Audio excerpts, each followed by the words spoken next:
तो यहाँ हम केमिस्ट्री के alcohol, phenols and ethers chapter के कुछ और कंसेप्ट को देख लेते हैं। अभी हम यहाँ ईथर्स के प्रिपरेशन को देखेंगे। तो ईथर्स की प्रिपरेशन के दो मेथड्स होते हैं। एक है bye dehydration of alcohol. Alcohol से डिहाइड्रेशन मतलब वाटर निकालने पर, अल्कोहल से अगर हम वाटर रिमूव कर दे तो जो मिलेगा वो हमें ईथर मिलेगा। और दूसरी मेथड है विलियमसन सिंथेसिस। तो दोनों ही मेथड को एक एक करके देख लेते हैं। तो ये जो फर्स्ट मेथड है ये ether preparation bye dehydration of alcohol. तो हम जब भी डिहाइड्रेशन ऑफ अल्कोहल करेंगे, जैसे कि यहाँ लिखा है alcohol undergo dehydration in presence of protic acid. तो प्रोटिक एसिड मतलब हो गया ऐसे एसिड जिसमें H+ हमें देखने को मिलेगा। तो जैसे एग्जांपल है H2SO4, इसमें H+ मिल सकता है, और H3PO4 ये इसे फॉस्फोरिक एसिड कहते हैं, इनमें भी H+ मिलता है। तो इस टाइप के एसिड को प्रोटिक एसिड कहते हैं। तो in presence of protic acid हमारा अल्कोहल डिहाइड्रेशन होता है, और जो प्रोडक्ट है वो दो पॉसिबल प्रोडक्ट्स मिल सकते हैं। एक पॉसिबिलिटी है एल्कीन जो हम पहले पढ़ चुके हैं, और दूसरी पॉसिबिलिटी है ईथर जो हम देखेंगे अभी। लेकिन ये कब क्या मिलेगा, that depends upon the reaction condition. यहाँ पर जैसे दिखा है कि हमारे पास एक अल्कोहल है, ये CH3CH2OH, ये कौन सा अल्कोहल है, ये हमारा इथेनॉल है। ओके, 2 कार्बन है तो इथेनॉल।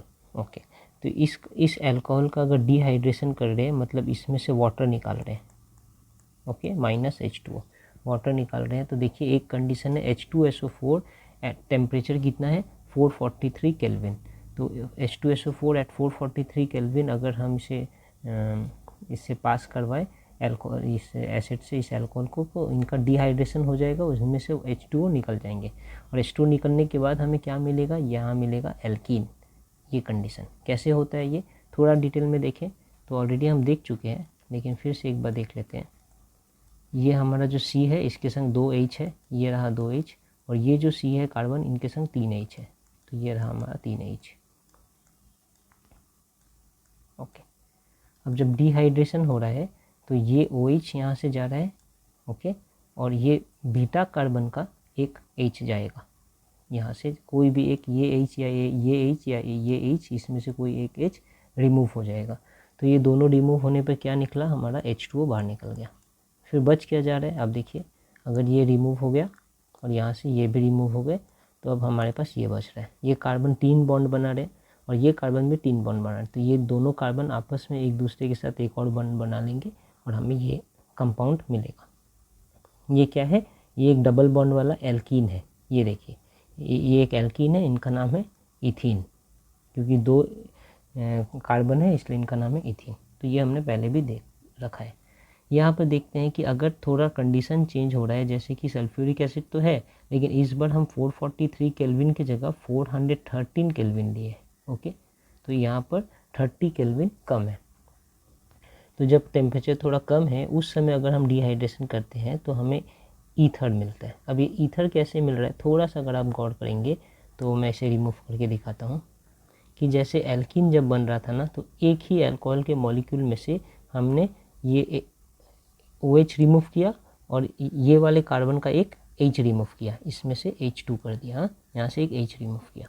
तो ये एक ही कार्बन के अल्कोहल के मॉलिक्यूल्स के एक कार्बन में से, एक कार्बन एटम में से OH रिमूव किया गया और दूसरे कार्बन एटम में से H रिमूव किया गया। मतलब एक ही अल्कोहल के मॉलिक्यूल से ही हमने H2O निकाला है, ठीक है। तो हमें ये मिल रहा था।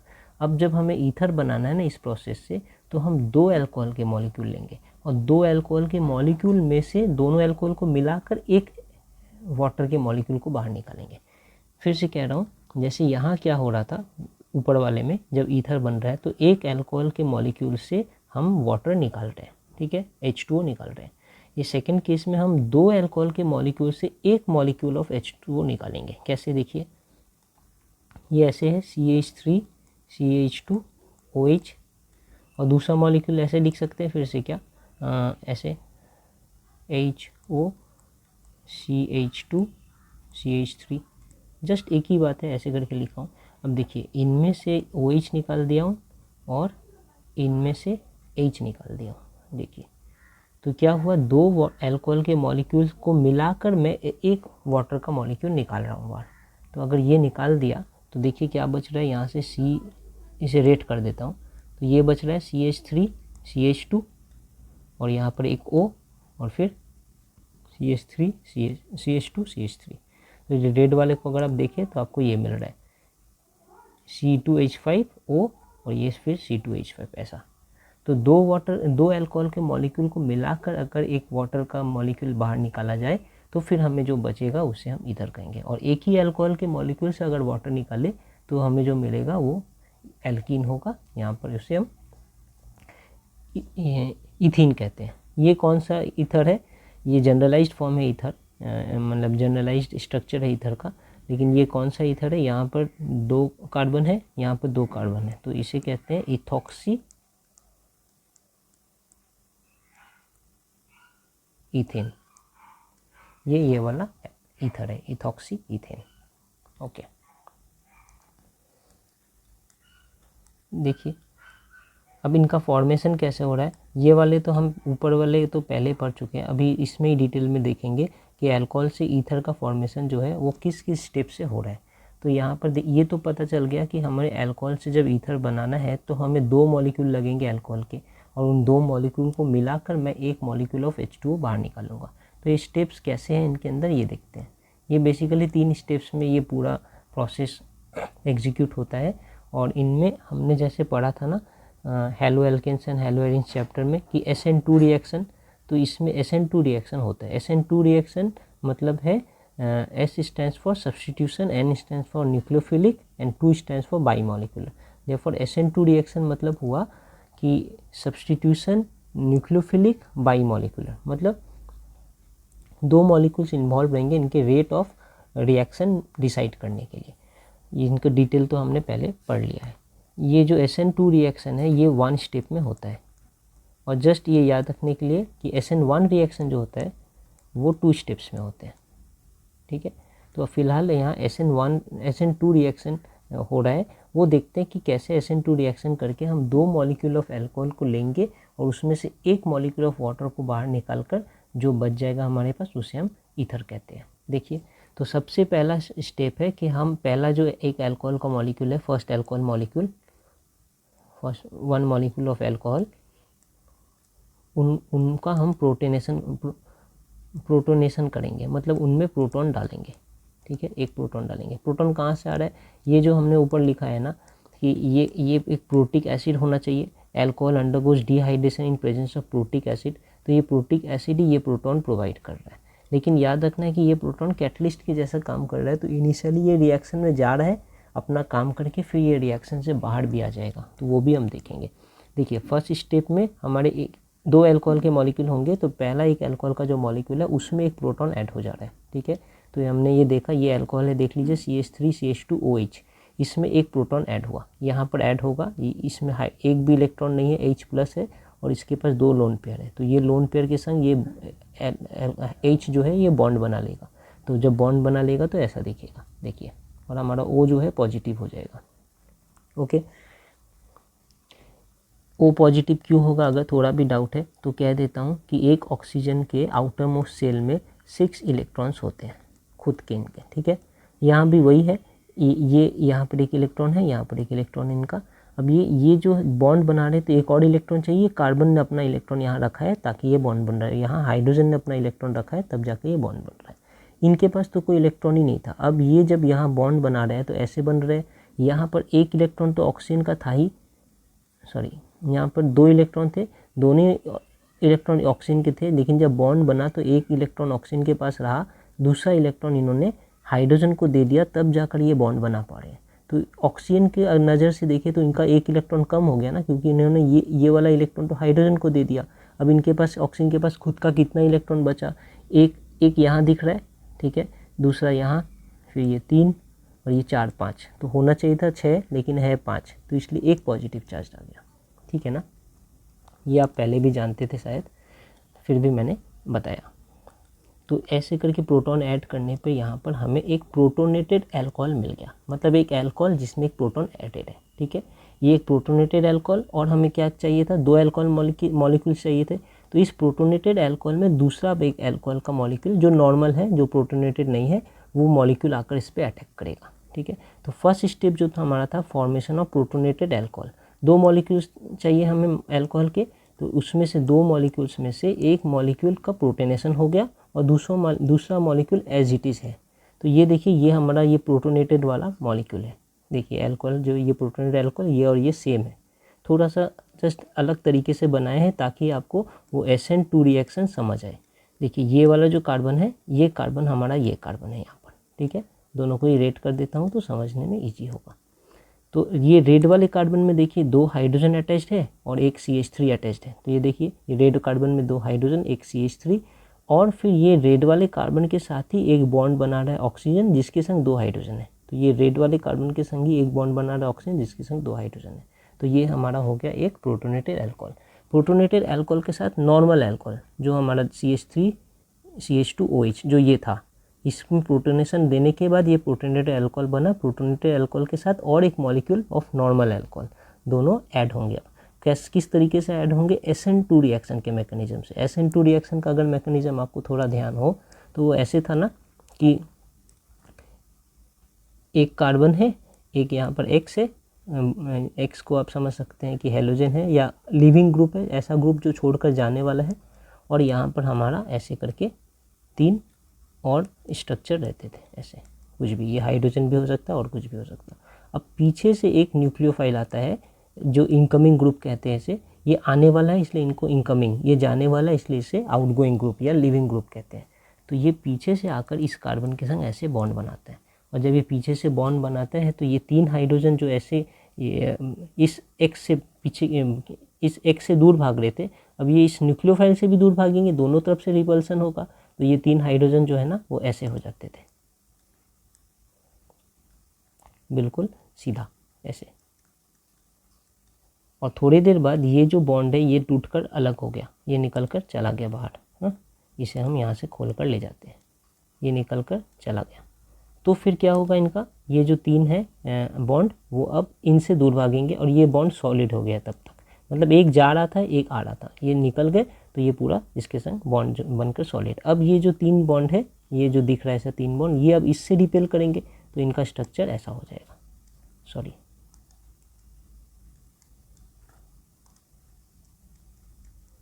तो कैसा था, पहले कार्बन ऐसा दिख रहा था X, अब कार्बन ऐसा दिख रहा है न्यूक्लियोफाइल से इस तरह से। पहले X इस साइड लगा था और ये सारे बॉन्ड पीछे की तरफ थे, अब न्यूक्लियोफाइल इस साइड लग गया है और ये 3 बॉन्ड इस साइड आ गए सामने की तरफ, राइट हैंड साइड। तो इस तरीके से हमारा SN2 रिएक्शन होता था सिंगल स्टेज में।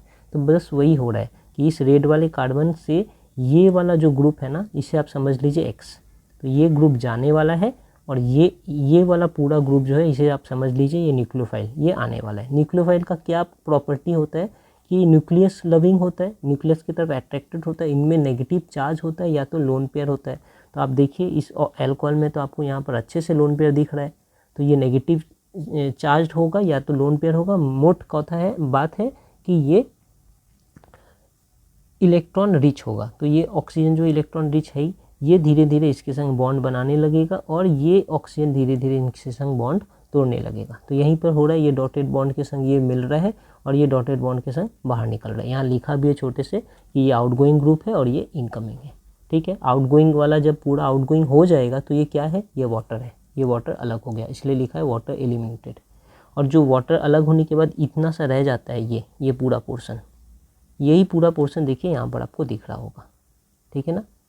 और ये ऑक्सीजन के ऊपर भी एक प्लस आ गया क्योंकि ये जो 2 इलेक्ट्रॉन थे, अब ये 2 इलेक्ट्रॉन में से एक इलेक्ट्रॉन ने ऑक्सीजन कार्बन को दे दिया ताकि इसके संग ये बॉन्ड बना सके, ठीक है। तो इसलिए फिर से ऑक्सीजन जो है पॉजिटिव हो गया, और ये जो CH3 HH था ऐसे CH3 HH है, बाकी सब जैसे है वैसे ही। ये हमारा सेकेंड स्टेज यहाँ पर हुआ हमारा SN2 रिएक्शन।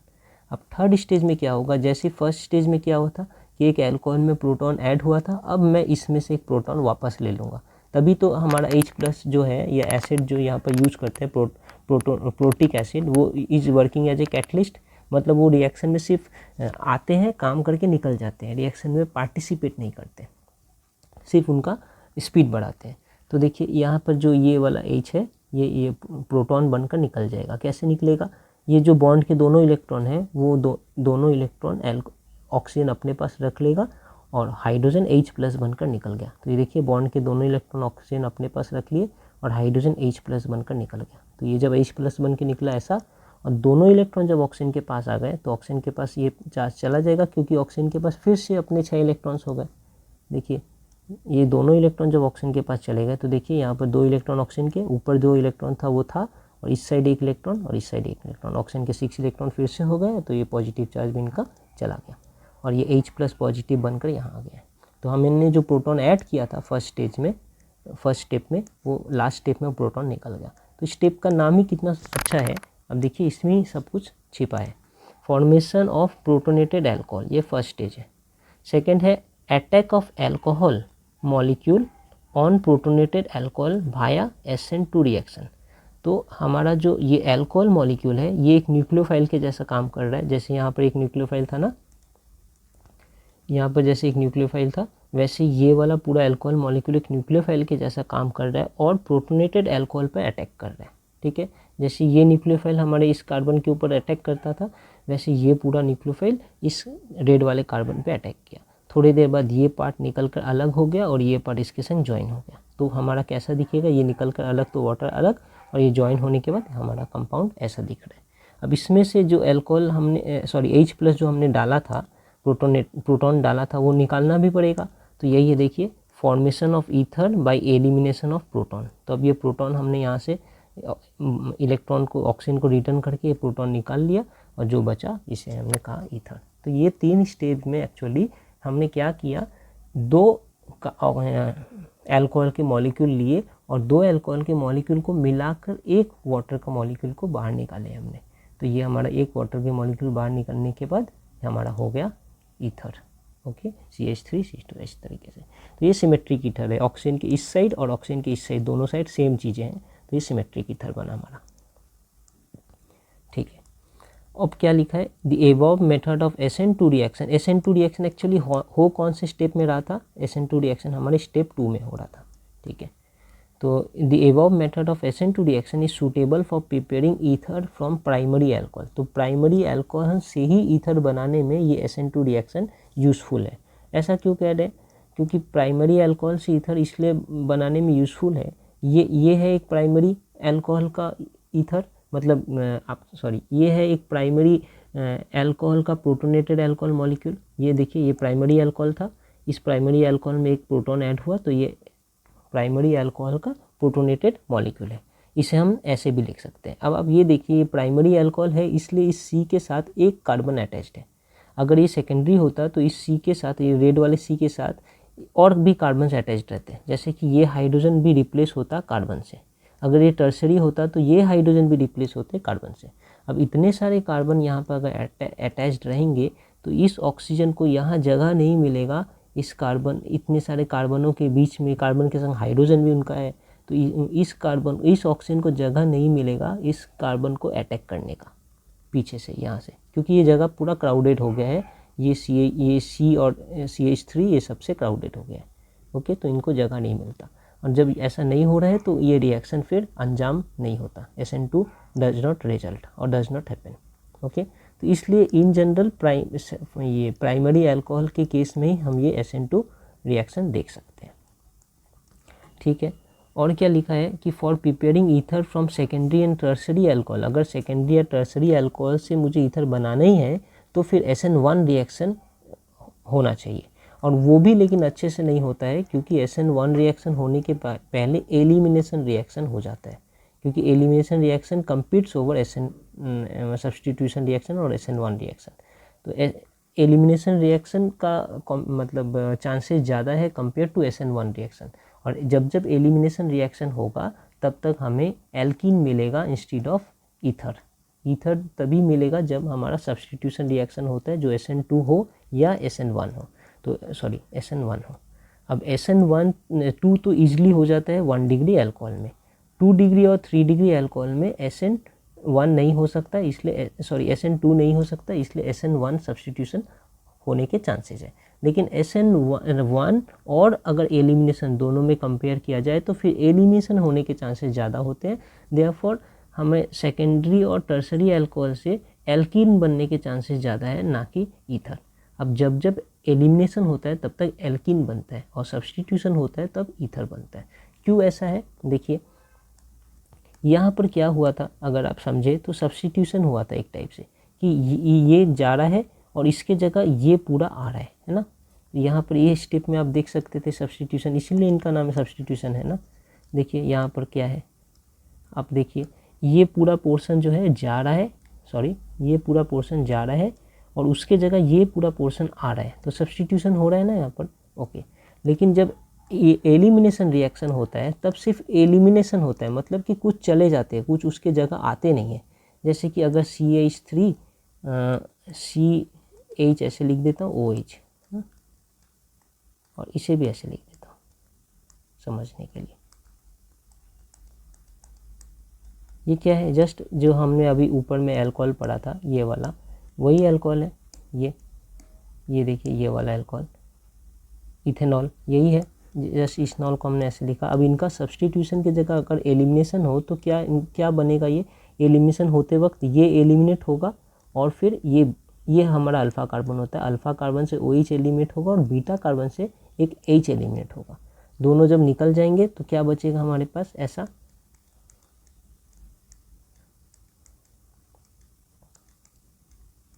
अब ये कार्बन भी 3 बॉन्ड बना है, ये कार्बन भी 3 बॉन्ड बना है, तो ये कार्बन दोनों आपस में एक एक बॉन्ड बना लेते हैं। देयरफॉर ये क्या हुआ, यहाँ से यहाँ अगर देखें तो एलिमिनेशन हुआ है।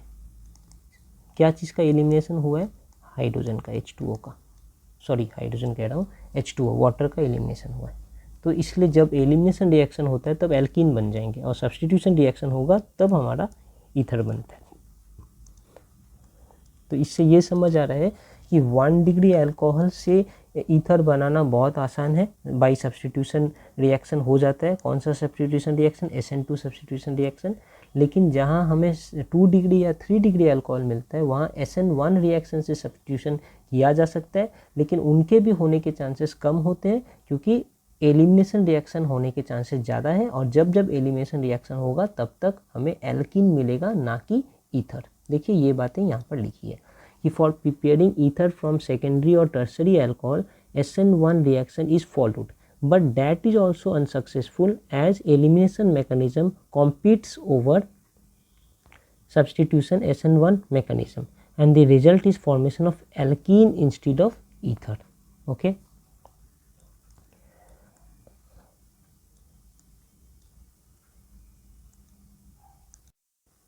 ठीक है। यहाँ एक क्वेश्चन है, why is bimolecular dehydration. अब समझ रहे हैं ना, बाई मॉलिक्यूलर मतलब 2 मॉलिक्यूल का डिहाइड्रेशन हो रहा है, 2 मॉलिक्यूल को मिलाकर एक वाटर का मॉलिक्यूल बाहर निकल रहा है, तब हमें ईथर मिलता है। तो why is bimolecular dehydration not appropriate for formation of ethyl methyl ether, जो अनसिमेट्रिक ईथर है। तो अभी तक हम जो फर्स्ट मेथड पढ़ रहे थे ईथर के प्रिपरेशन का, वहाँ पर हमने देखा कि ईथर के 2 मॉलिक्यूल हम लेंगे,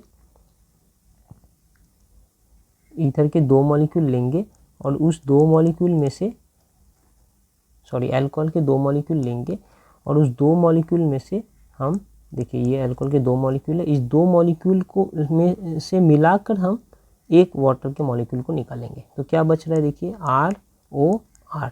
अगर मैं रेट कर दूं यहाँ से तो देखिए ROR यही बच रहा था और वाटर निकल के बाहर ये हो रहा था। अब असिमेट्रिक कह रहे हैं, ये सिमेट्रिक है, मतलब कि यहाँ पर जो R था यहाँ पर भी सेम R है, तभी तो 2 मॉलिक्यूल हमने लिया। चाहे वो इथेनॉल का 2 मॉलिक्यूल ले लूँ तो हमें क्या मिलेगा, इथेनॉल का अगर 2 मॉलिक्यूल लूँ तो CH3 CH2 OH। अगर इनके 2 मॉलिक्यूल लेंगे तो हमें एक ईथर मिलेगा, CH3 CH2 O CH2 CH3 ये मिलेगा। अगर हम ऐसा मिथेनॉल के अगर 2 मॉलिक्यूल लेंगे तो हमें कैसा मिलेगा, ईथर CH3 O CH3 ये मिलेगा, है ना। लेकिन अगर मुझे असिमेट्रिक ईथर चाहिए, मतलब कि ये ऑक्सीजन के इस साइड एक कोई टाइप का एक एल्काइल ग्रुप रहेगा और इस साइड दूसरे टाइप का एल्काइल ग्रुप रहेगा, तो क्या ये बाईमॉलिक्यूलर डिहाइड्रेशन से ये मिल सकता है मुझे? तो आंसर है इट इज़ नॉट एप्रोप्रिएट, नहीं मिलता जल्दी। क्यों नहीं मिलता वो अब हम यहाँ पर देखेंगे। देखिए फॉर एग्जांपल कि अगर मुझे मतलब असिमेट्रिक ईथर चाहिए ही चाहिए, जैसे कि यहाँ पर लिखा है इथाइल मिथाइल ईथर, मतलब कि एक साइड हमारा इथाइल है CH3 CH2 और दूसरे साइड ऑक्सीजन के मिथाइल है, तो ये हो गया हमारा इथाइल मिथाइल ईथर। ऐसे ईथर को बनाने के लिए हमें क्या चाहिए? एक चाहिए इथाइल अल्कोहल CH2OH और दूसरा चाहिए हमें CH3OH। अब इनमें से मिलाकर मुझे वाटर के एक मॉलिक्यूल को निकालना है, जैसे ये और ये ऐसे मैं निकालूंगा, तो फिर जो बच गया देखिए उसे मैं रेट कर देता हूँ। इनको अगर मैं जोड़ूंगा तभी देखिए ये इथाइल मिथाइल ईथर मिलेगा मुझे, है ना। तो दो अलग अलग टाइप के वाटर के अल्कोहल के मॉलिक्यूल, दो अलग अलग अल्कोहल के मॉलिक्यूल को मिलाकर उनका मैं डिहाइड्रेशन करूंगा, तब जाके मुझे असिमेट्रिक अल्कोहल मिलेगा। अगर सिर्फ मैं इनका डिहाइड्रेशन करूं तो मुझे किस टाइप का अल्कोहल ईथर मिलेगा? सिर्फ इनका डिहाइड्रेशन करूंगा तो इस टाइप का ईथर, ऐसा, जिसे हम कहेंगे मिथाइल मिथाइल ईथर या डाईमिथाइल ईथर। और अगर इनका डिहाइड्रेशन करेंगे तो कैसा अल्कोहल मिलेगा? ऐसा कैसा ईथर मिलेगा? ऐसा डाईइथाइल ईथर, है ना।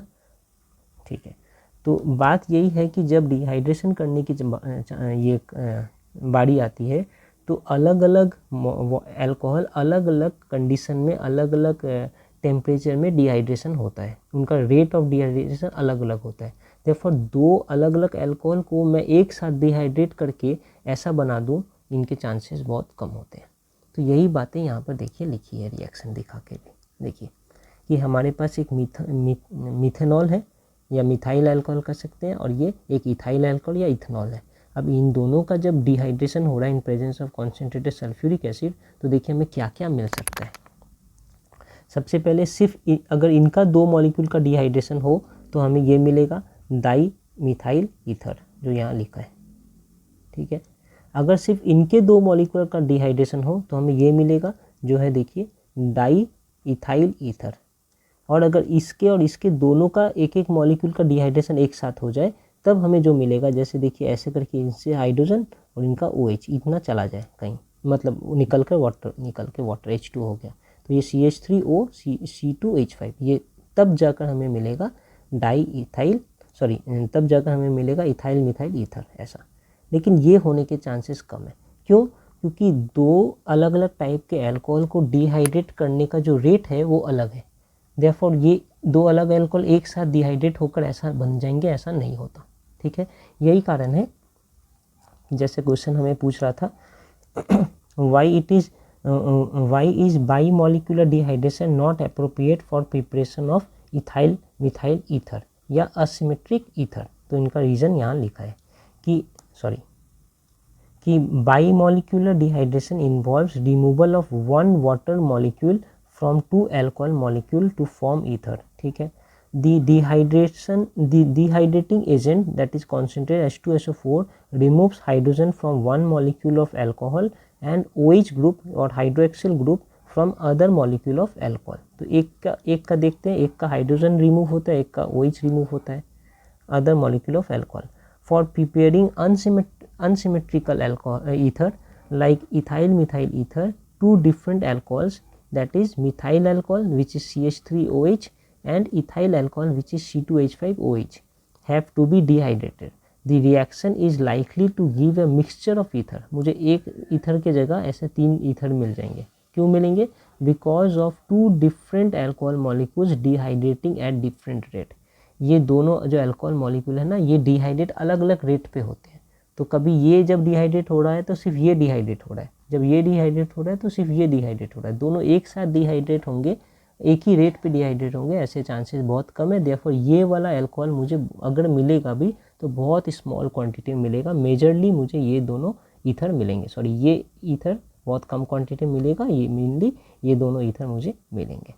तो इसलिए असिमेट्रिक ईथर बनाने के लिए जो हमने मेथड अभी पढ़ा, फर्स्ट मेथड जिनका नाम है डिहाइड्रेशन, वो अच्छा मेथड नहीं है। देखिए शुरू में हमने देखा था ना कि दो मेथड हम पढ़ेंगे यहाँ पर देखिए ईथर प्रिपरेशन के, एक है डिहाइड्रेशन ऑफ अल्कोहल और दूसरा था विलियमसन सिंथेसिस। तो इस डिहाइड्रेशन ऑफ अल्कोहल से हम सिमेट्रिक ईथर बना सकते हैं, लेकिन असिमेट्रिक ईथर नहीं बनेगा। लेकिन तो फिर क्या करना होगा, विलियमसन मेथड सिंथेसिस यूज़ करना पड़ेगा। तो वही यूज़ करके देखते हैं। तो अब आते हैं हम विलियमसन सिंथेसिस पे। यहाँ पर देखिए पहले ही लिखा है कि laboratory method for preparation of symmetrical and unsymmetrical ether. ये इस मेथड से सिमेट्रिकल अनसिमेट्रिकल दोनों बन जाते हैं। नॉट ओनली सिमेट्रिकल अनसिमेट्रिकल, बल्कि हमने ये देखा था ना कि पहले वाले जो मेथड थे डिहाइड्रेशन, उसमें 2 डिग्री अल्कोहल या 3 डिग्री अल्कोहल का मैं डिहाइड्रेशन करने जाता था तो वहाँ एलिमिनेशन रिएक्शन हो जाता था, ना कि सब्स्टिट्यूशन रिएक्शन। और जब भी एलिमिनेशन रिएक्शन हो तो मुझे एल्कीन मिलता था, बल्कि मुझे सब्स्टिट्यूशन करके ईथर चाहिए था, लेकिन वहाँ एलिमिनेशन रिएक्शन होकर एल्कीन मिल जाता था। तो वो प्रॉब्लम भी यहाँ सॉल्व हो गया है। देखिए ethers containing substituted alkyl group that is secondary and tertiary may also be prepared from this method. तो इस मेथड से हम वो भी प्रिपेयर कर सकते हैं।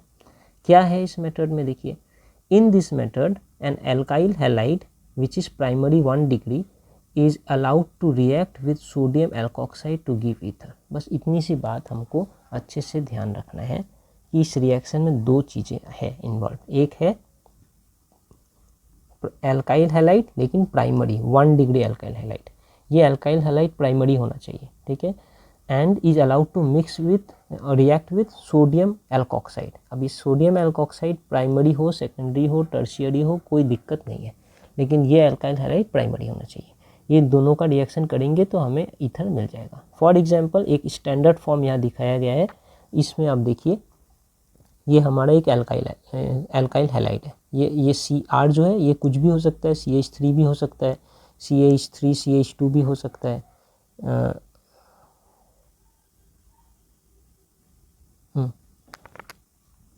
या CH3 CH2 CH2 ऐसे भी हो सकता है। तो ये कुछ भी ये R हो सकता है।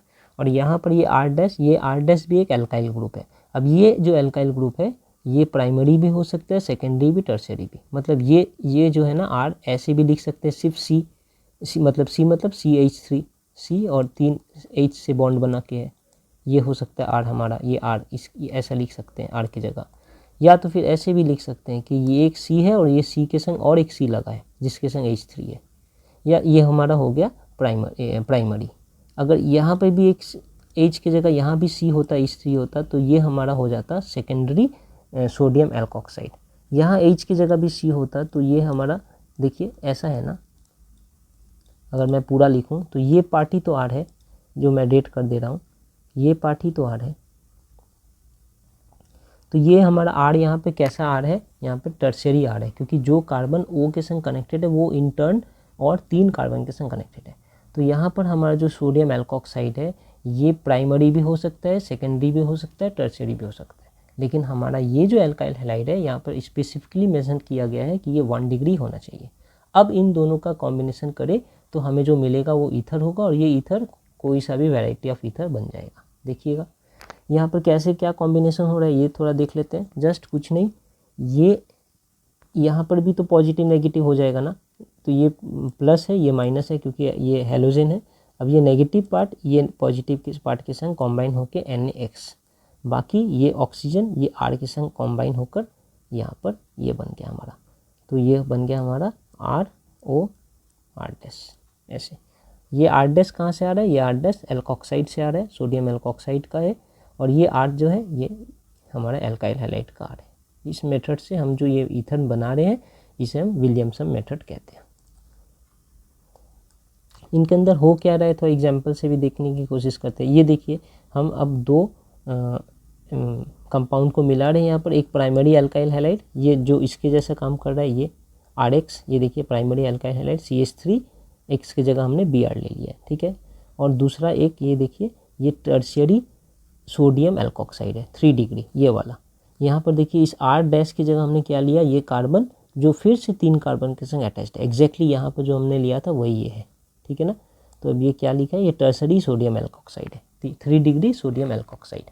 3 डिग्री सोडियम एल्कोक्साइड को अगर हम प्राइमरी एल्काइल हैलाइड के संग कॉम्बाइन करें तो देखिए क्या हो रहा है, ये वाला और ये वाला एक साथ कॉम्बाइन होकर यहाँ NBr मिल रहा है। ओके, और बचा क्या, बचा है ये पोर्शन फिर इस ऑक्सीजन के संग जुड़ेगा। तो देखिए ये ऑक्सीजन के संग ये पोर्शन जुड़ गया, बाकी जैसा था वैसा, ठीक है ना। ये यहाँ से यहाँ मुझे मिल गया। ये क्या है, एक ईथर है, और इस ईथर के इस साइड में क्या है, मिथाइल है, और इस साइड में क्या है, 3 डिग्री अल्कोहल है, मतलब 3 डिग्री एक एल्काइल ग्रुप है, एक ऐसा एल्काइल ग्रुप जो और 3 कार्बन से अटैच्ड है, ठीक है ना। तो आप इसे ऐसे आप ये भी कह सकते हैं, इसे कहते हैं टर्ट ब्यूटाइल। तो ये मिथाइल ग्रुप है, मिथाइल ग्रुप CH3, और ये है टर्ट ब्यूटाइल ग्रुप। ओके, मतलब टर्सरी ब्यूटाइल। ओके, तो दोनों साइड ऐसे ऐसे अटैच हो सकता है। किस मैकेनिज्म से रिएक्शन हो रहा है, सेम बात है जैसे वहाँ भी हो रहा था। ये रिएक्शन SN2 मैकेनिज्म पे हो रहा है यहाँ पर भी, ठीक है। In case of secondary and tertiary alkyl halide, अगर हमारा अल्काइल हैलाइड, जैसे पहले ही बता दिया गया था कि अल्काइल हैलाइड हमें प्राइमरी लेना है, लेकिन अगर सेकेंडरी या टर्सरी मिल जाए तो क्या होगा, तो बस वही होगा कि रिएक्शन नहीं होगा, क्योंकि पहले ही कह दिया गया है विलियमसन रिएक्शन में कि विलियमसन रिएक्शन तभी होता है जब अल्काइल हैलाइड प्राइमरी हो और सोडियम एल्कोक्साइड जो है वो कुछ भी हो चलेगा, ठीक है ना। तो यहाँ पर वही कहा गया है कि इन केस अगर हमारा अल्काइल हैलाइड जो है वो प्राइमरी या प्राइमरी की जगह सेकेंडरी या टर्सरी हो, तो elimination reaction competes over substitution reaction, तब सब्स्टिट्यूशन रिएक्शन के ऊपर एलिमिनेशन रिएक्शन कॉम्पिटिशन जीतता है। देयरफॉर एलिमिनेशन रिएक्शन होने के चांसेस ज़्यादा हो जाते हैं, और जब भी एलिमिनेशन रिएक्शन होंगे तो हमें पता है कि हमें ईथर नहीं मिलेगा, हमें क्या मिलेगा, हमें एल्कीन मिलेगा। वही बात यहाँ लिखी है, in case of secondary and tertiary alkyl halide elimination mechanism competes over substitution, SN2 हो या SN1 हो। Okay, substitution mechanism and results in the formation of alkene instead of ether. तो ये बात हमें समझ के रखना है। विलियमसन मतलब ही हो गया कि हमें अल्काइल हैलाइड जो चाहिए वो प्राइमरी वाला चाहिए, वेयरएज जो हमारा सोडियम एल्कोक्साइड है वो कुछ भी हो तो चलेगा, ठीक है। तो यही बातों को फिर से यहाँ पर साबित करने के लिए यहाँ पर देखिए हमने टर्सरी अल्काइल हैलाइड ले लिया और फिर प्राइमरी सोडियम एल्कोक्साइड लिया, दोनों सेम ही है, जस्ट उल्टा है। देखिए यहाँ पर क्या था, हमारा टर्सरी मतलब 3 डिग्री सोडियम एल्कोक्साइड था और प्राइमरी अल्काइल हैलाइड था, है ना। अब यहाँ पर ठीक इसका उल्टा हो गया कि हमारे पास टर्सरी अल्काइल हैलाइड हो गया और प्राइमरी सोडियम एल्कोक्साइड हो गया, ठीक है। तो इनको अगर मैं रिएक्ट कराऊंगा तो ये फिर SN2 मैकेनिज्म से रिएक्शन नहीं होगा, SN2 मैकेनिज्म से रिएक्शन नहीं होगा। कैसे होगा, एलिमिनेशन मैकेनिज्म से रिएक्शन होगा इसमें, जैसे यहाँ पर कहा गया था, अभी हमने जैसे ऊपर पढ़ा था, एलिमिनेशन रिएक्शन से होगा। और एलिमिनेशन मैकेनिज्म से अगर हुआ तो मुझे ईथर नहीं मिलेगा, एल्कीन एल्कीन मिलेगा, ठीक है। वही देखते हैं कैसे एलिमिनेशन होगा, इसमें से क्या एलिमेंट होगा। फिर यहाँ से Br एलिमेंट होगा और ये 3 में से किसी एक कार्बन का एक हाइड्रोजन एलिमेंट होगा, मतलब एक H यहाँ से निकला, ठीक है। अब ये Br जो है ये Na के संग कॉम्बाइन करके NaBr बनाता है, ठीक है। देखिए यहाँ पर ये जो H है, ये H अब इसके साथ कॉम्बाइन करके CH3OH मतलब एक अल्कोहल बनाता है। और बाकी जो यहाँ पर बच गए, क्या बच गए, यहाँ ये बॉन्ड टूटा तो ये कार्बन और एक बॉन्ड बनाएगा ना, और यहाँ पर हाइड्रोजन एक कम हो गया तो ये वाला कार्बन भी एक और बॉन्ड बनाएगा। ये दोनों एक दूसरे के संग बॉन्ड बना लेते हैं, और जब बॉन्ड बना लेते हैं तो देखिए हमें क्या मिलता है, एक एल्कीन मिलता है। यही तो है CH3 और ये डबल बॉन्ड CH2, देखिए CH3 डबल बॉन्ड CH2। तो यहाँ क्या हो गया, क्योंकि हमने सोडियम एल्कोक्साइड को प्राइमरी ले लिया और अल्काइल हैलाइड को टर्सरी लिया है, इसलिए ये रिएक्शन एलिमिनेशन रिएक्शन की तरफ चला जाएगा, ठीक है।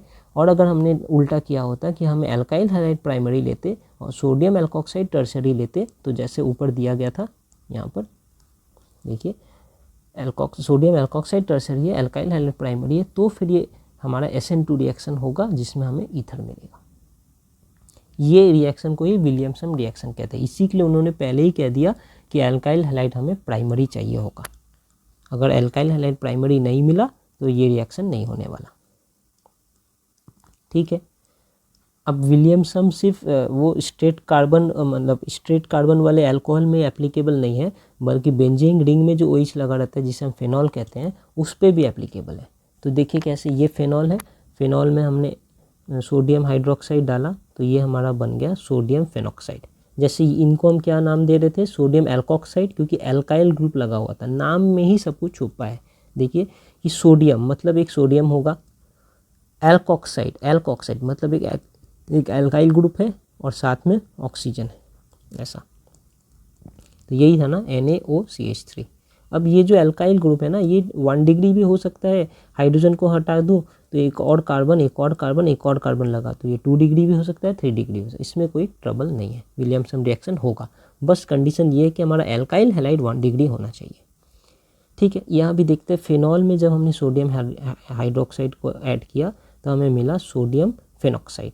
ओके, इस सोडियम फेनॉक्साइड के संग फिर से एल्काइल हैलाइड ऐड कर दें। अब ये कौन सा एल्काइल हैलाइड होना चाहिए, नीडलेस टू से ये 1 डिग्री एल्काइल हैलाइड होना चाहिए। अब इन दोनों को जब कॉम्बाइन करें तो पहले जो हो रहा था वही होगा, इस Na के संग ये X कॉम्बाइन होके NaX बन जा रहा है और ये R जो है ये O के संग कॉम्बाइन होकर यहाँ पे OR बन रहा है। तो ये बन गया ना एक ईथर, ऑक्सीजन है, ऑक्सीजन के एक साइड में हमारा एल्काइल ग्रुप और दूसरे साइड में एराइल ग्रुप, इसे एराइल कहते हैं। बेंजीन का जो ऐसा रिंग है ना, इसे हम एराइल भी कहते हैं, एराइल। ठीक है, तो ये एक साइड एराइल ग्रुप है और एक साइड ये R मतलब हो गया एल्काइल ग्रुप। तो इससे इनका देखिए नाम कैसा है, एल्क ऑक्सी बेंजीन। तो ये हो गया एल्क मतलब ये एल्काइल ग्रुप, ऑक्सीजन, और ये पूरा रिंग को बेंजीन नाम दिया गया। या तो फिर ऐसे भी कह सकते हैं फेन ऑक्सी एल्केन। देखिए फेन मतलब ये ग्रुप, ऑक्सी मतलब ऑक्सीजन और एल्केन मतलब ये हमारा एल्केन।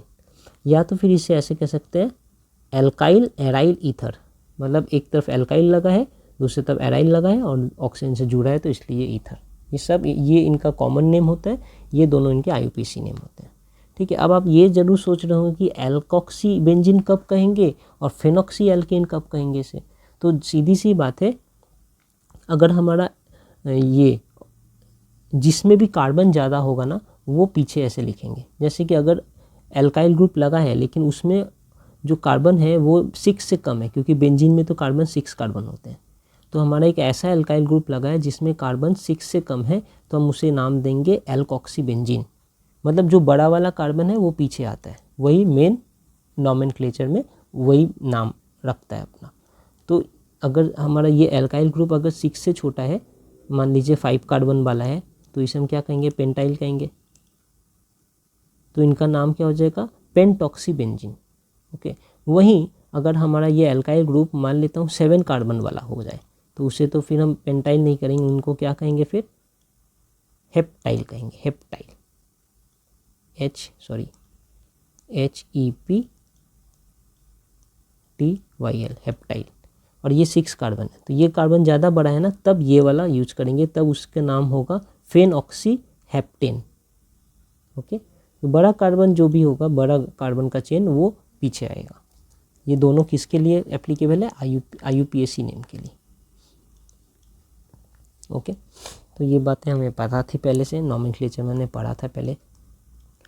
अब यहाँ देख लेते हैं कि following reaction is not appropriate for preparation of tert butyl ethyl ether.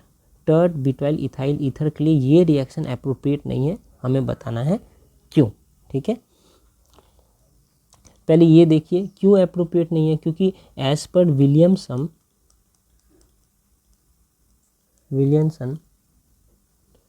Synthesis उन्होंने क्या कहा था, हमें 1 डिग्री एल्काइल हैलाइड चाहिए तभी रिएक्शन होगा। क्या है हमारे पास 1 डिग्री एल्काइल हैलाइड, जो कार्बन हेलोजन के संग कनेक्टेड है वो कार्बन और फिर 3 कार्बन के संग कनेक्टेड है, तो ये तो 3 डिग्री एल्काइल हैलाइड है। ठीक है, तो 3 डिग्री एल्काइल हैलाइड के संग हमें विलियमसन रिएक्शन या फिर हम कहेंगे SN2 मैकेनिज्म से जो सब्स्टिट्यूशन रिएक्शन होता है वो नहीं होगा। क्या होगा, एलिमिनेशन होगा।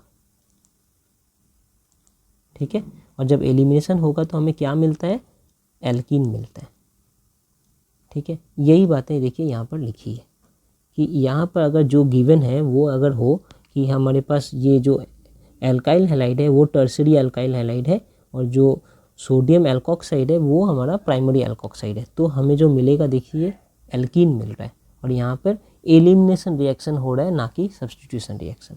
ठीक है, कैसे कैसे क्या होता है एक बार देख लेते हैं। एलिमिनेशन जब हो रहा है तो यहाँ से क्लोरीन निकल रहा है और एक में से ये पकड़ लेता हूँ, इसमें से एक हाइड्रोजन निकल गया, ये H2 बन गया, तो ये एक H है, एक हाइड्रोजन यहाँ से निकला। अब ये क्लोरीन सोडियम के संग कॉम्बाइन करके NaCl, ये हाइड्रोजन बाकी C2H5O के संग कॉम्बाइन करके C2H5OH बन गया, एक अल्कोहल बन गया। और यहाँ पर ये जो कार्बन था, ये वाला कार्बन जिसका एक हाइड्रोजन चला गया, और ये कार्बन जिसका एक क्लोरीन चला गया, ये दोनों एक दूसरे के संग डबल बॉन्ड बना लेते हैं, तो ये रहा वो डबल बॉन्ड ऐसा, तो हमें एल्कीन मिलता है। और ये कौन सा मैकेनिज्म है, ये एलिमिनेशन मैकेनिज्म है। और हमें ईथर बनाने के लिए सब्स्टिट्यूशन मैकेनिज्म चाहिए, यही बातें यहाँ लिखी है, देखिए हेयर टर्शियरी एल्काइल हैलाइड, ये वाला इसे टर्शियरी एल्काइल हैलाइड कहते हैं। Tertiary alkyl halide is present, so sodium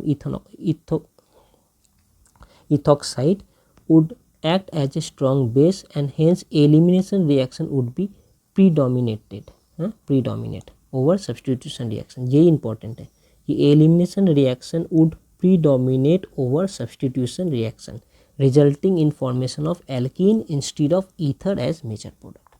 ये हमारा कंसेप्ट रहा इसका।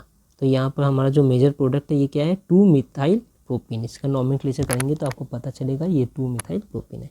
अब अगर हमें ईथर चाहिए तो क्या करना होगा, जस्ट इसका उल्टा कि हम जो ये एल्काइल हैलाइड लेंगे वो ले लेंगे प्राइमरी, और जो हम सोडियम एल्कोक्साइड लेंगे वो ले लेंगे टर्शियरी। जैसे यहाँ पर देखिए ये जो सोडियम एल्कोक्साइड है ये टर्शियरी हमने लिया, ठीक है, और जो हमने ये एल्काइल हैलाइड लिया ये प्राइमरी ले लिया, इथाइल क्लोराइड, ठीक है। जस्ट इतना सा देखना है कि ये वाला पार्ट जो है इसे मैं मार्क करके दिखाता हूँ, ये वाले पार्ट के संग ONA लगा था, और यहाँ पर इतने बड़े पार्ट के संग लगा था हमारा क्लोरीन। जस्ट अब इसे उल्टा कर देना, इस क्लोरीन को यहाँ ले जाएंगे और ये ONA को यहाँ ले आएंगे, ठीक है, तो हमें ऐसा दिखेगा। ये हो गया हमारा टर्शियरी एल्काइल सोडियम एल्कोक्साइड, और ये हो गया हमारा प्राइमरी एल्काइल हैलाइड। अब इनका रिएक्शन करेंगे ना तो हमें यहाँ पर सब्स्टिट्यूशन रिएक्शन देखने को मिलेगा, विलियमसन सिंथेसिस जिसे कहते हैं, और लास्ट में हमें ईथर भी देखने को मिलेगा। तो वही हो रहा है यहाँ पर, ये Na और ये Cl, ये दोनों एक साथ कॉम्बाइन करके यहाँ NaCl बन रहे हैं। बाकी ये जो पूरा पोर्शन है इस ऑक्सीजन के संग कॉम्बाइन करके देखिए हमें एक ये मिल रहा है। तो ऑक्सीजन के एक तरफ जैसे पूरा था, ये पूरा इतना बड़ा एक ग्रुप ये है, और दूसरी तरफ ऑक्सीजन के ये आ गए, ये, ठीक है। तो इसका नॉमेनक्लेचर क्या होगा, ये वाला पार्ट क्या है, ये पार्ट है हमारा इथाइल, और ये पार्ट जो इस ऑक्सीजन के इस साइड में है यहाँ से यहाँ, ये वाला पार्ट, इनका नाम है टर्ट ब्यूटाइल इथाइल ईथर। यह हो गया इनका नॉमेनक्लेचर, ठीक है। अब आप ये सोचेंगे कि टर्ट ब्यूटाइल पहले लिखे, टर्ट ब्यूटाइल इथाइल ईथर, ना कि इथाइल टर्ट ब्यूटाइल ईथर, क्या नाम होगा, है ना। मतलब आप ऐसा सोच सकते हैं ना कि मिथाइल इथाइल ईथर कहे या इथाइल मिथाइल ईथर कहे, तो ये पूरा कॉमन जब नेम में यूज कर रहे हैं तो वो पूरा डिपेंड करता है अल्फ़ाबेटिकल ऑर्डर में, ठीक है। तो इनका नाम क्या है, इथाइल, ई से शुरू होता है। इनका नाम क्या है, टर्ट ब्यूटाइल, मतलब बी से शुरू होता है। टर्ट को कंसीडर नहीं करते, टर्ट मतलब टर्शरी, उसे कंसीडर नहीं करते। तो ये ब्यूटाइल है मतलब बी से शुरू होता है, तो ये बी पहले रहेगा, इसलिए टर्ट ब्यूटाइल ईथर। यहाँ पे अल्फ़ाबेटिकल ऑर्डर फॉलो करने के लिए हम इस बी को ले रहे हैं, टी को नहीं लेते, टर्ट है वो जस्ट उनका सफिक्स है इसलिए उसे छोड़ दे रहे हैं। बी को लेते हैं और ई को लेते हैं, इन दोनों में से कौन सा पहले आएगा, बी, इसलिए इनका नाम है टर्ट ब्यूटाइल इथाइल ईथर। वैसे ही अगर मिथाइल इथाइल ईथर होता, जैसे कि CH3O CH2 CH3, तो इस साइड हमारा इथाइल है, इस साइड हमारा मिथाइल है, तो इनका नाम होता इथाइल मिथाइल ईथर। ओके, ये कॉमन नेम लिखते समय। अगर हम IUPAC नेम लिख रहे हैं तो जो वाले साइड में ज़्यादा कार्बन होता है वो लास्ट में आता है, तो इनका नाम IUPAC नेम में होता ना, तो ये इथाइल लास्ट में आता। ये होता है एक्चुअली मिथ ऑक्सी इथेन, ये इनका IUPAC नेम है। तो जैसे हमने कहा था IUPAC नेम में बड़े वाले जो कार्बन के चेन हैं वो लास्ट में आते हैं पीछे। IUPAC नेम में इनका नाम होगा मिथ ऑक्सी इथेन, और कॉमन नेम में इनका नाम होगा इथाइल मिथाइल ईथर। ओके, तो इसके साथ अब हम प्रिपरेशन ऑफ ईथर पढ़ लिए हैं दोनों मेथड। अब हम आते हैं फिजिकल प्रॉपर्टीज़ ऑफ ईथर में। तो पहले ही कह दे रहे हैं कि ईथर में जो कार्बन और ऑक्सीजन का बॉन्ड है वो पोलर है इन नेचर, ओके, पोलर है इन नेचर। तो पूरे मॉलिक्यूल जो है ना एक नेट डाइपोल मोमेंट रहता है। ये पोलर नेचर क्यों है? जैसे वाटर के लिए देखिए, वाटर क्या होता था, ऐसे है ना वाटर, यहाँ पर ऑक्सीजन होता था, ऑक्सीजन पे स्लाइटली नेगेटिव चार्ज है और ये हाइड्रोजन पे स्लाइटली पॉजिटिव चार्ज, तो यहाँ एक पोल डाइपोल बनता था इस डायरेक्शन में, ऐसा। यहाँ पर भी इस हाइड्रोजन के पास स्लाइटली पॉजिटिव चार्ज, एक ऑक्सीजन के स्लाइटली नेगेटिव चार्ज, तो एक डाइपोल बनता था ऐसा। दोनों डाइपोल का रिजल्टेंट अगर हम देखें तो दोनों डाइपोल का रिजल्टेंट है ऐसा, मतलब ये एक इधर से आ रहा है एक इधर से आ रहा है, तो नेट ये ऐसा हो गया। तो ये था हमारा एक डाइपोल मोमेंट वाटर में। तो ये हमारा जो ईथर है वाटर से क्या ही कम है, जस्ट ये ऑक्सीजन यहाँ एक साइड R और दूसरे साइड भी R, यही होता है ना ROR, यही तो ईथर का फॉर्म है, वो ऐसे ही दिख रहा है। यहाँ भी वही बात है कि एक डाइपोल मोमेंट ऐसा बन रहा है, दूसरा डाइपोल मोमेंट ऐसा बन रहा है, तो इसका नेट रिजल्टेंट ऐसा बनेगा। तो इसमें भी एक डाइपोल मोमेंट देखने को मिलता है। यही बात कह रहे हैं कि कार्बन ऑक्सीजन का जो बॉन्ड है, ये C मतलब क्या, R मतलब क्या, इथाइल ही है ना, सॉरी R मतलब एक एल्काइल है, यहाँ पर एल्काइल मतलब कार्बन होगा। तो कार्बन ऑक्सीजन का जो बॉन्ड है ये पोलर है and therefore ether has a net dipole moment. ये बात समझ आ गया। Ether boiling point of ether are comparable to alkane of similar molecular mass. लेकिन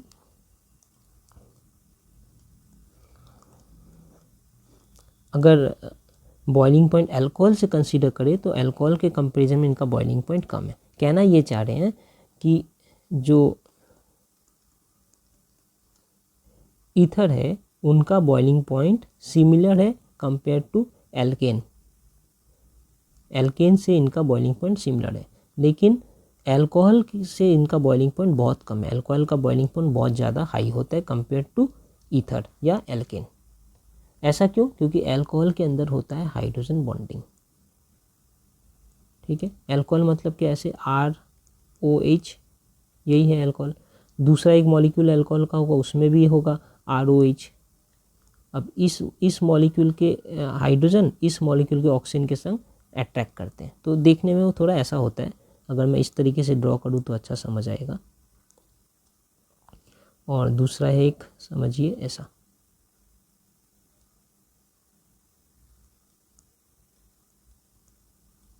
ये हमारा एक ROH, ये हमारा एक ROH, तो ये ऑक्सीजन ये हाइड्रोजन ऐसे बॉन्ड बना रहे हैं। तो ये हमारे अल्कोहल में हाइड्रोजन बॉन्डिंग होता है।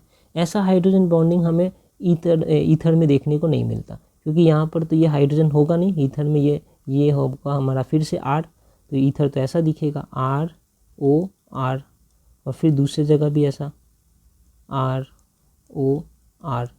तो अब इस R और O के बीच में तो हाइड्रोजन बॉन्डिंग नहीं हो सकता ना, तो इसलिए यहाँ पर हमारे ईथर के अंदर हाइड्रोजन बॉन्डिंग नहीं है, ठीक है। लेकिन अल्कोहल के भीतर हाइड्रोजन बॉन्डिंग है। यही कारण है कि हमारा ईथर का बॉइलिंग पॉइंट एल्कीन से सिमिलर है, लेकिन ईथर का बॉइलिंग पॉइंट अल्कोहल से काफ़ी कम है, but much lower than boiling point of alcohol. This is due to presence of hydrogen bonding in alcohol which is absent in ether. ये बात समझ आए हमें, ठीक है। सॉरी, और क्या कह रहे हैं दूसरे पॉइंट में, आप बात कर रहे हैं मिसिसिबिलिटी की, मतलब कि ईथर क्या वाटर में घुलता है कि नहीं घुलता है। तो ये कह रहे हैं कि ईथर जो है, miscibility of ether in water is similar to that of alcohol. अब ईथर जो है वाटर में बिल्कुल अल्कोहल के जैसे घुलता है, जैसे अल्कोहल वाटर में मिल जाता है वैसे ईथर भी वाटर में मिल जाता है। अब इसका कारण क्या है, लेकिन एल्केन वाटर में नहीं मिलता अच्छे से, ठीक है। तो वही बात यहाँ लिखी है कि miscibility of ether in water are similar to alcohol of same molecular mass, but alkene of same molecular mass is immiscible in water. अब ये क्या क्यों कारण है कि जब बॉइलिंग पॉइंट की बात आई तो हमारा ईथर और एल्केन दोनों सिमिलर है और much less than that of alcohol है, लेकिन जब मिसिसिबिलिटी की बात आ रही है, मिसिसिबल, तब हम देख रहे हैं कि अल्कोहल और ईथर का miscibility in water almost equal है and is much greater than that of alkane, alkane से काफ़ी ज़्यादा है। ऐसा क्यों? क्योंकि पानी में घुलने के लिए क्या चाहिए, हाइड्रोजन बॉन्डिंग चाहिए। तो अल्कोहल में तो पहले से ही ROH है और वाटर में HOH है, तो इनमें तो हाइड्रोजन बॉन्डिंग हो जाएगा। वैसे ही ईथर में भी ROR है और अल्कोहल में वाटर में ROH है। तो अब इनके ROH इनके बीच में भी हाइड्रोजन बॉन्डिंग हो जाता है। कैसे? ये इस ऑक्सीजन के संग इस हाइड्रोजन का बॉन्डिंग ऐसे। तो ये हमारा हाइड्रोजन बॉन्डिंग जब ईथर को वाटर में डिजॉल्व करेंगे तो हाइड्रोजन बॉन्डिंग देखने को मिलेगा। जब अल्कोहल को भी वाटर में डिजॉल्व करेंगे तो भी देखिए इस ऑक्सीजन के साथ इस हाइड्रोजन का बॉन्डिंग देखने को मिलता है। लेकिन जब एल्केन को वाटर में डिजॉल्व करेंगे तो एल्केन के साथ वाटर का हाइड्रोजन बॉन्डिंग देखने नहीं मिलता। वही बातें यहाँ लिखी है। Miscibility of ether in water similar to alcohol of same molecular mass but alkanes of same molecular mass is immiscible in water. This is due to the fact that just like alcohol, oxygen of ether also forms hydrogen bonding with water molecule. Oxygen of ether also forms hydrogen bonding with water molecules. ठीक है ना? तो ये रहा हमारा physical properties.